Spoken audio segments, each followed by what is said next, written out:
Hi, my name is Keith Jeffrey. I'm Managing Director of Coventry University Social Enterprise. We are an agency set up by Coventry University to help staff, students and alumni create and develop their own social enterprises. And I've been a social entrepreneur for more years than I can care to remember. So what I want to do today is talk through how you go about setting up a social enterprise. And usually the starting point for any social enterprise is a serious issue that's being faced by the community. So you've identified something, a big issue that you're passionate about, and you want to move heaven and earth to solve that problem. So the first question you need to ask right at the outset is, can a social enterprise be the solution to that problem? The next question is, well, what do we mean by a social enterprise? Very simply, a social enterprise is a trading entity that generates profit, but those profits are reinvested in a way that benefits the wider community. So profits do not go back to shareholders. It is an enterprise, but it is socially focused. It is not a charity. A charity relies on grants and is not sustainable. So a social enterprise earns its money from undertaking commercial activities. It needs to think and act like a traditional business, but make decisions based on the triple bottom line formula. In a social enterprise or a business with a social mission, this means measuring success in three ways. So that's people. What impact are you having on people, on the planet?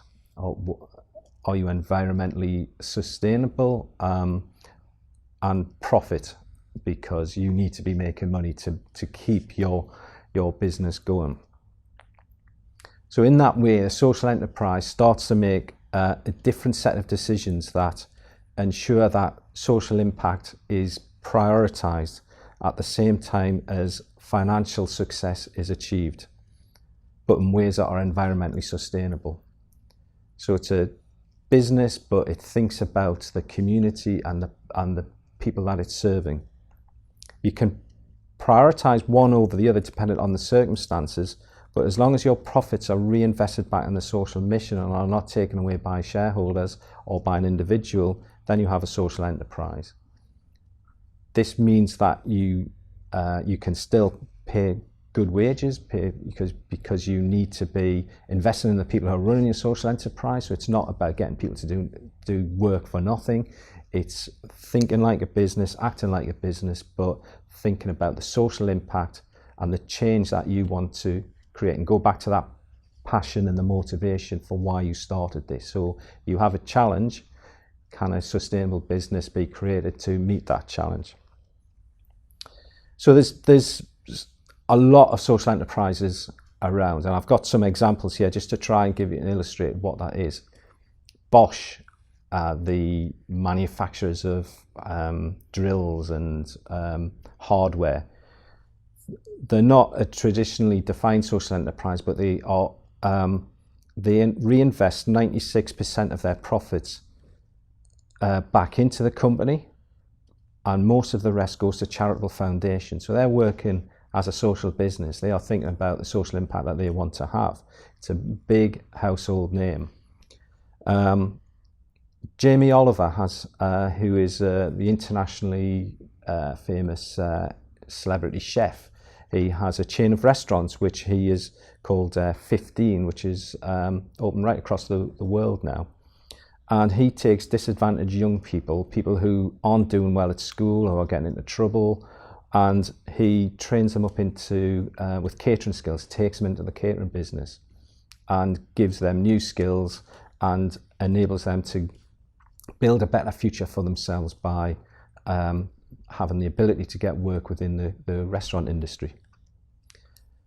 The Big Issue is a newspaper sold by homeless people that generates incomes from sales, which it shares with the vendors. So and then profits go reinvested back into helping the homeless people. On a smaller level, there's a social enterprise called Oomph, which is spelled OOMPH. That is a national wellness company that provides exercise classes for elderly and care homes, and they've developed a franchise model which is now being rolled out right across the UK. Within the mental health sector, there's some examples to look at. There is a company called 6 Degrees, which are in Salford, Manchester. They are targeted at the under 16s and helping them deal with mental health issues that they're facing. There's a company called Oakleaf, based in Surrey, who are providing vocational training for those suffering from mental health issues. And the Glasgow Association for Mental Health, who provides more than 2,000 hours of community-based support every week for people in Glasgow. So there's a wide range of social enterprises out there, all addressing social issues at a very big level, but all at a very small local level.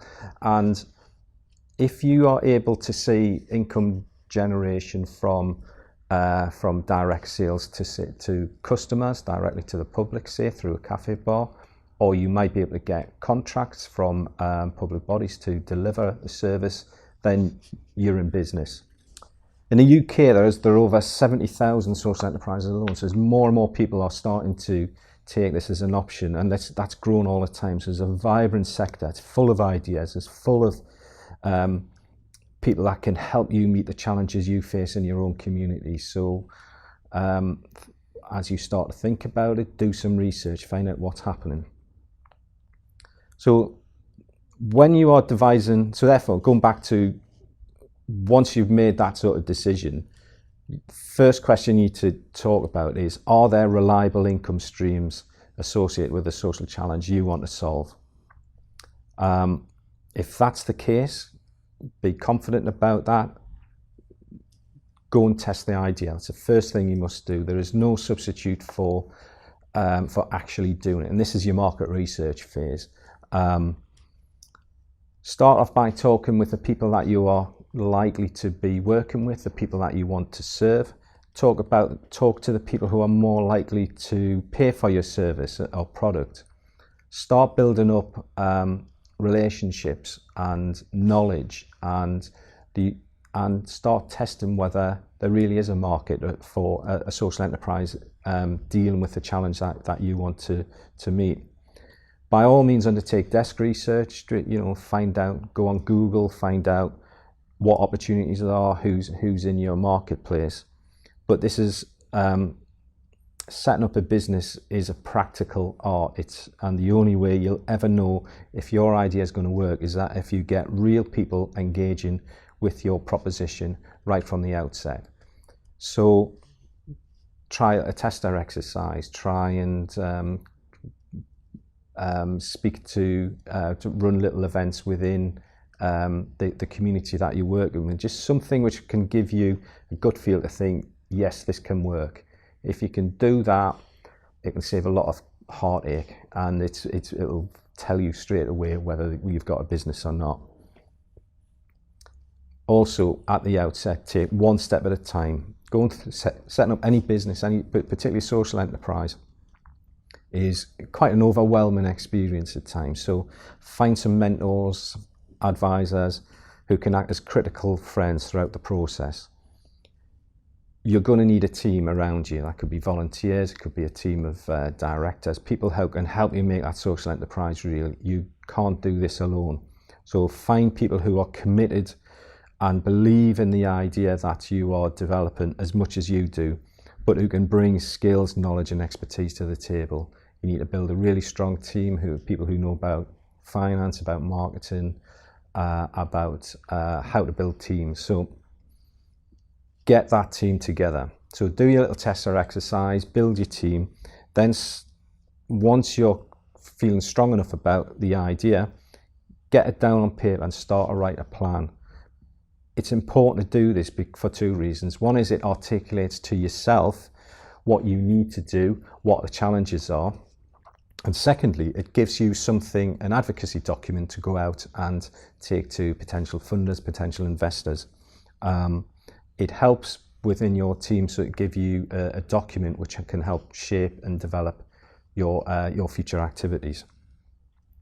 So there are associated with this module draft business plan models for you to look at, but to try and give a flavour of what a business plan needs to address, I'm going to run through sort of the key elements of that business plan now. First thing is set the context. Come up with an introduction which tells the reader why you come to this position. Talk about the issue and the challenge that you're facing. Give a brief history of your own personal background and your team's background. Look at and explain why you think it's important, just at a very top level, to create this business to address the problem that you want to achieve. So talk about your current position. Have you achieved anything? Have you done this test or exercise? And talk about the general context that the business is likely to move into.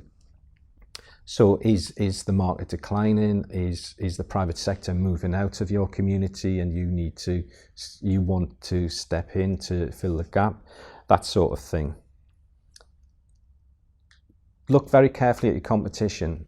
If there is competition, consider what their strengths are, what their weaknesses are, and then talk about how you can outperform them.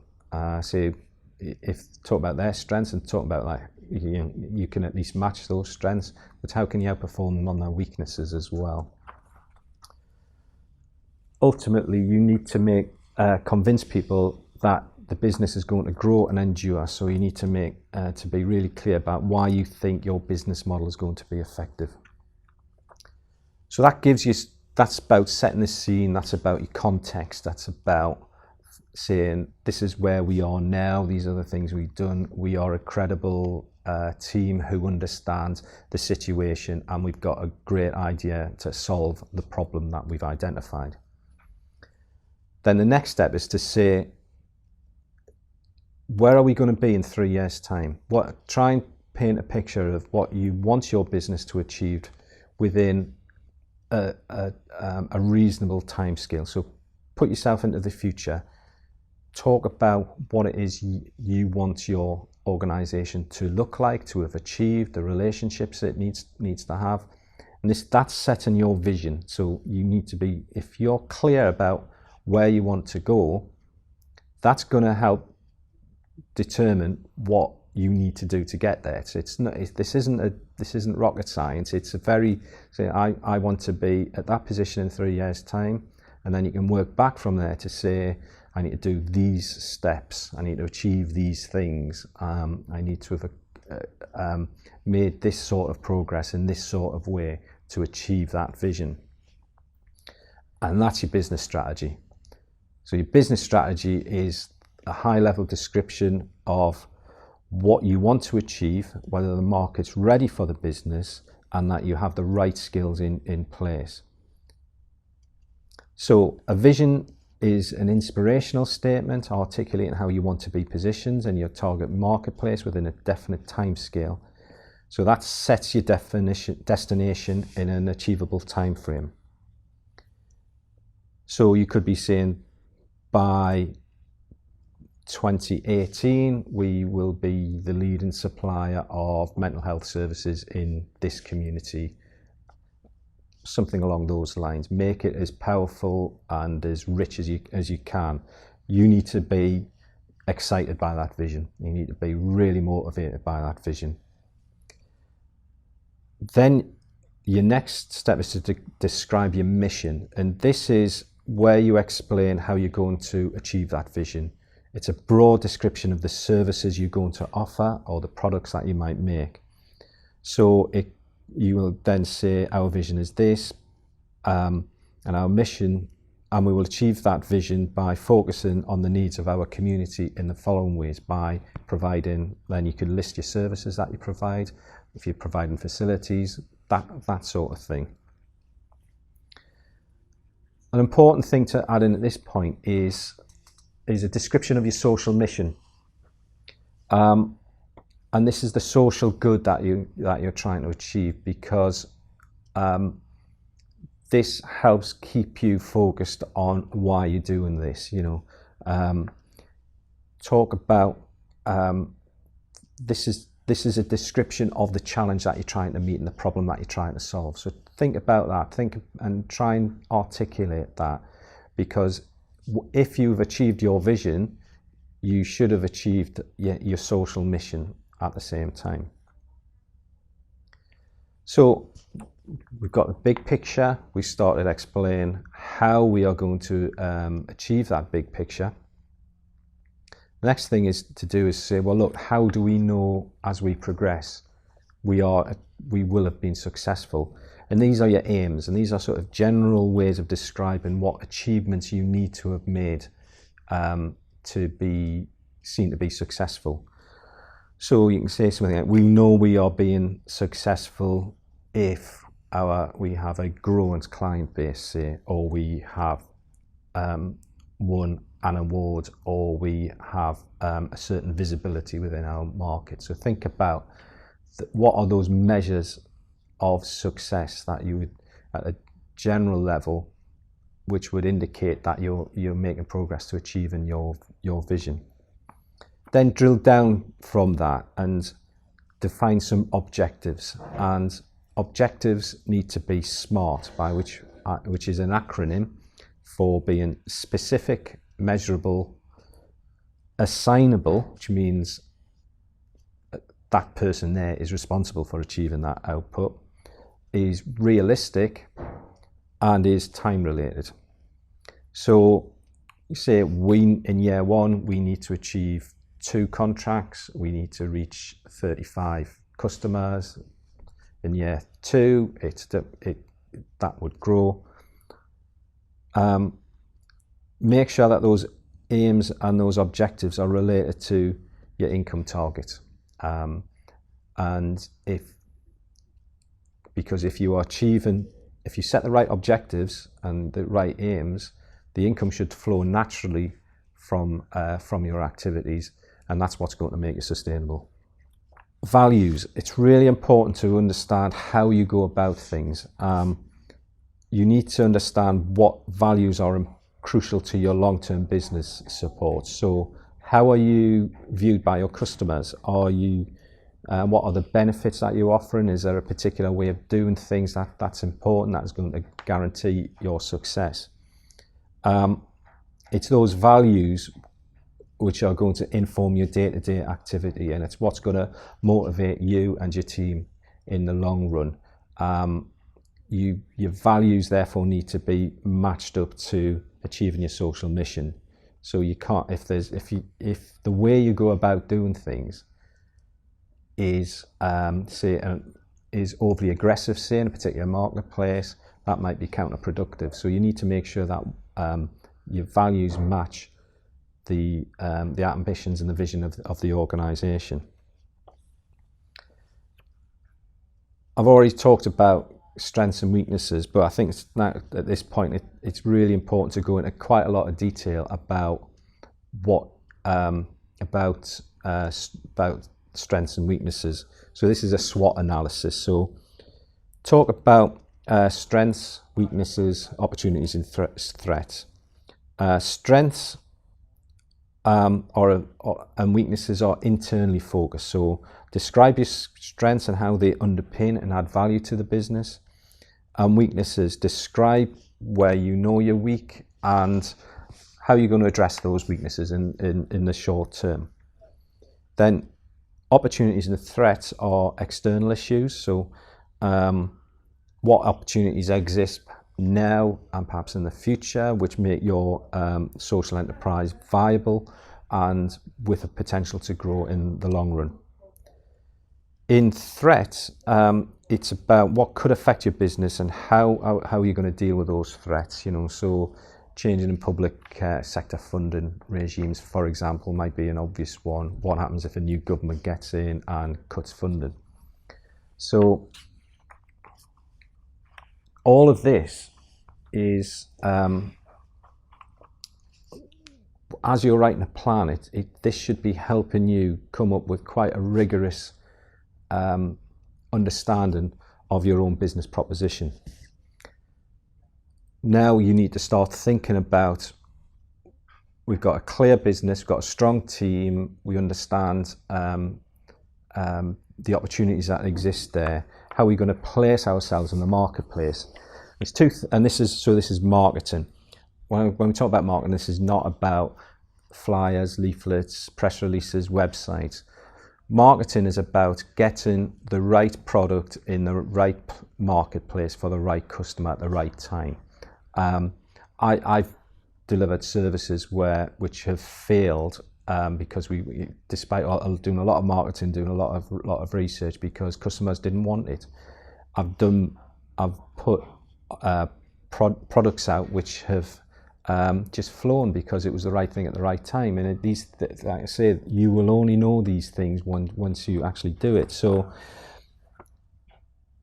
be very clear about who your target markets are, where are they, what is their location, what are they interested in. Look at what your competitors are doing as well. Then think about your brand. Describe what are the values and messages that make up your brand and why they're attractive to your target market. And this goes back to the values that we were talking about earlier. We need to know that that your target markets are interested in your product and service. But also start to develop that further. Start to think about, right, I know where my customers are. I know I'm going to how to reach them. And I'm going to do something again. So it goes back to that initial idea. Take what you've already done and develop it further. Test your idea, make it real as quickly as possible. It's all about making this as real as quickly as you possibly can. Then think about how your customers are going to feed into to your business, because you're going to need to change. You won't get it right from the outset, and you'll grow and develop. So how are you going to be flexible to meet the demands and needs of your customers? You really need to intimately understand your marketplace. You need to be very close to your customers. You need to understand how to engage with them and how they're going to feed back into your business. Then, if you can do all that, you can then need to start reaching out in a comprehensive way to your marketplace. And that's where print, promotional activities, the web, all those sorts of things start to come into play. That's a whole subject matter in its own right. But if you already understand your marketplace, you would probably instinctively know how to reach them and what marketing tools and mechanisms are going to be the most effective way. But in a current digital age, you need to be thinking digitally, you need to be thinking social media, and start building online communities to reach the people that you want to reach. Within your team, I think it's within your business plan anyway, you need to talk about your team. You need to be really clear about who's in your team, what the background is, and what their roles are. Come up with your management structure that's appropriate to your needs. That will set the culture for your organization. If you understand your brand values and you understand why you're doing this, you will have you should be able to negotiate in a quite straightforward way with your team what your management structure is. Again, and then be clear about where the decision lines are. Who's in charge? Who's in charge of marketing? Who's in charge of finance? Be clear about structures and reporting lines. There are obviously a whole range of legal issues, and at this point, I think this is where you need to be starting taking some specific advice from an external business advisor, perhaps a lawyer, an accountant, somebody like that, a professional business advisor, because you're going to need to think about things like your tax and VAT obligations, health and safety, insurance, HR and employment laws, contract laws. You're going to need to come up with a whole range of documents which might feel bureaucratic, but it's actually, they help put good practice into your organisation. And for a lot of public funders, they are looking to see that you've got good equality and access plans in place, because that gives them confidence that you know what you're doing, that you're a professional organisation, and if you've got a raft of policies that you live by, you'll be much more efficient in the long run. Because, for example, you can spend a lot of time and energy on employment issues. You know, if somebody's underperforming, say, if you follow the legislation, you can get that person to improve their performance very quickly. If you act in an inappropriate way towards them, you could be landed with a claim for unfair dismissal. So think about this in a positive, proactive way. Finances are obviously crucial, and you are going to need three basic tools for this, and which are profit and loss forecast, a cash flow forecast, and a balance sheet forecast. So that's a profit and loss really describes is your income and your expenditure. So that's all. Your cash flow will describe when money comes in and when it goes out, and your balance sheet is a snapshot of your the state of your business at any given time, and it describes what assets you have, what debts you have, what liabilities you have. Those are the three sort of key tools. Again, you might need some help and advice. Try and get somebody who's into your organisation who's already quite familiar with that, if you're not familiar with that yourselves. Certainly profit and loss and cash flow forecasts are quite, there's lots of tools and there's lots of templates out there, and connected with the module we can provide you with some examples of that. But if you know your business and you know how your business works well, you should be able to understand, put together your own financial forecasts quite straightforwardly.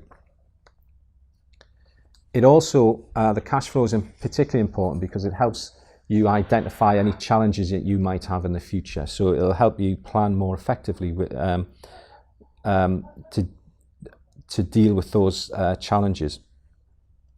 There's also two other things I think is really important, particularly for social enterprises, which I think is worth taking into consideration. And they are social capital and social impact. All businesses need capital to grow from, and that's your initial investment to buy your premises, to give you working capital to get going. That's no different than any social enterprise. You still need your capital startup, and for a social enterprise you might be able to get some grant funding to kickstart what it is you want to do, as long as you've got some sustainable income streams coming through after that's fine.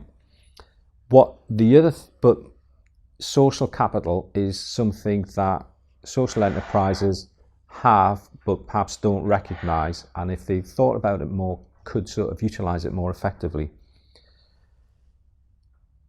Social capital really just describes the networks of individuals and the way that they interact that are within your sort of community and your network. So if you've got strong community connections with people eager to engage with your enterprise, then you're going to be able to leverage a lot of social capital, and your chances of success will be greater. So that would be people wanting to volunteer, people who are willing to get involved and to help your business be successful and to put business your way.